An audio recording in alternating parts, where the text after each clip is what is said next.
എത്തിയിട്ടുണ്ട്. കേരളത്തിലെ ഏറ്റവും ദൃശ്യം വി.ഡി. സതീശൻ ഇതാ ജനക്കൂട്ടത്തിനിടയിലൂടെ നടന്നു വരികയാണ്. കോൺഗ്രസ് UDF പ്രവർത്തകർക്കിടയിലൂടെ നടന്നു വരികയാണ്. പ്രചാരണത്തിന്റെ അവസാന സമയത്ത് പറവൂരിലെ കൊട്ടിക്കലാശത്തിൽ പങ്കെടുക്കുമെന്ന് പ്രതിപക്ഷ നേതാവ് പങ്കെടുക്കുമെന്ന് നേരത്തെ അവിടെ നിന്ന് പ്രദീപ് ജോസഫ് റിപ്പോർട്ട് ചെയ്തതാണ്.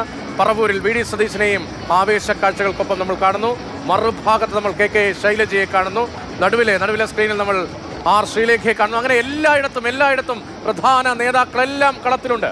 Yes, VD. സതീശൻ 1996 മുതൽ പറവൂരിൽ മത്സരിക്കുന്നതാണ്, 2001 മുതൽ ജയിക്കുന്നതാണ്. പക്ഷേ കഴിഞ്ഞ 6 തെരഞ്ഞെടുപ്പ് പോലെ അല്ല ഇത്തവണത്തെ തെരഞ്ഞെടുപ്പ്. വി.ഡി. സതീശന്റെ ആ വരവിന് ആ സ്വീകരണത്തിന് രാഷ്ട്രീയ പ്രാധാന്യമുണ്ട്. ഇവിടെ നിന്ന് പോകുന്നത് കേരള മുഖ്യമന്ത്രിയുടെ കസേരയിലേക്കാണോ എന്ന് അണികൾക്ക് തോന്നുന്ന വിധത്തിലുള്ള ഒരു മാസ് എൻട്രി വി.ഡി. സതീശൻ പ്രതിപക്ഷ നേതാവ് പറവൂരിൽ. ഇപ്പുറത്ത് നമുക്ക് കെ ശൈലജയെ കാണാം, ആർ ശ്രീലേഖയെ കാണാം, തിരുവനന്തപുരം പിടിച്ച BJPയുടെ പ്രഥമ തിരുവനന്തപുരം മേയർ വി രാജേഷിനെ കാണാം.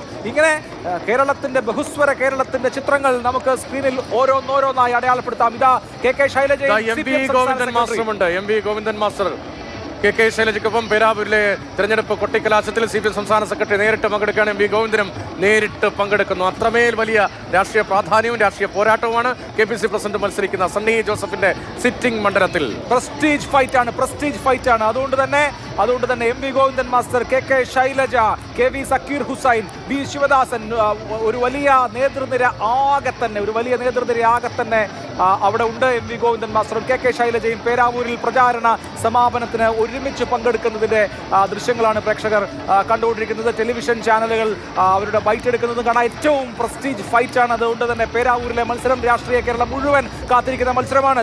ഇവിടെ വി.ഡി. സതീശനെ കാണാം, പ്രവർത്തകരെ അഭിസംബോധന ചെയ്യുന്നു. ആഹ്ലാദാരവങ്ങൾ മുഴക്കുന്ന പ്രവർത്തകരോട് കൈവീശി കാണിച്ച് അവരെ ആവേശഭരിതനാക്കുന്നു പ്രതിപക്ഷ നേതാവ് വി.ഡി. സതീശൻ. മുഖ്യമന്ത്രി കസേരയിലേക്കുള്ള വിജയമാണോ ഇത്? ആ ചോദ്യത്തിന്റെ ഉത്തരമാണ് പറവൂർകാർക്കും കേരള ജനത്തിനും ആകെ വേണ്ടത് എന്ന കാര്യത്തിൽ സംശയമില്ല. സതീശന്റെ വിജയം അത് എത്രത്തോളം വലുതാകണമെന്ന് അവിടുത്തെ UDF പ്രവർത്തകർ ആഗ്രഹിക്കുന്നുണ്ട്. കേരളത്തിലെ UDF പ്രവർത്തകർ ആഗ്രഹിക്കുന്നുണ്ട്. അതേസമയം വലിയ ഫൈറ്റ് നൽകാൻ കഴിഞ്ഞു എന്നതാണ് ഇടത് ക്യാമ്പിന്റെ ആത്മവിശ്വാസം. സിറ്റിംഗ് MLA, ഇപ്പോൾ ആ മണ്ഡലത്തിലെ സിറ്റിംഗ് MLA അല്ല, കയ്പമംഗലത്തെ സിറ്റിംഗ് MLA ആണെങ്കിലും ആ പ്രദേശവുമായി അതിരിടുന്ന 2 ജില്ലയാണെങ്കിലും തൃശ്ശൂരും എറണാകുളവും 2 ജില്ലയിലാണ് കയ്പമംഗലവും പറവൂരുമെങ്കിലും അതിര് പങ്കിടുന്ന പ്രദേശമാണ്. സുപരിചിതനാണ്. തൊട്ടടുത്ത മണ്ഡലത്തിലെ E.T. ടൈസൺ മാസ്റ്ററാണ് ഇപ്പോൾ വി.ഡി. സതീശന്റെ ഇക്കുറി എതിരാളി. തന്റെ തെരഞ്ഞെടുപ്പ് ട്രാക്ക് റെക്കോർഡ് അനുസരിച്ചാണെങ്കിൽ ഓരോ തെരഞ്ഞെടുപ്പിലും ഭൂരിപക്ഷം കൂട്ടലാണ്. ഈ തെരഞ്ഞെടുപ്പിൽ എന്ത് സംഭവിക്കും? വലിയൊരു പദവിയിലേക്ക് വി.ഡി. സതീശൻ എത്തുമെന്നൊരു തോന്നൽ അവിടുത്തെ വോട്ടർമാർക്കുള്ളത് അതിന്റെ ആവേശം അനുകൂലമാകുമോ? ഇതാ ശൈലജ ടീച്ചറുടെ പ്രചരണ സമാപനം നമ്മൾ കാണുന്നു. സണ്ണി ജോസഫിന്റെ പ്രചരണം നമ്മൾ കണ്ടു അല്പസമയം മുമ്പ്. അങ്ങനെ വിവിധ കേന്ദ്രങ്ങളിൽ പ്രചാരണം കൊട്ടിക്കലാശിക്കുകയാണ്. VK പ്രശാന്ത് വലിയ ഒരു ക്രെയിനിന് മുകളിൽ നിന്ന് താഴേക്ക് അഭിവാദ്യം ചെയ്യുകയാണ്, പ്രവർത്തകരെ അഭിവാദ്യം ചെയ്യുകയാണ്.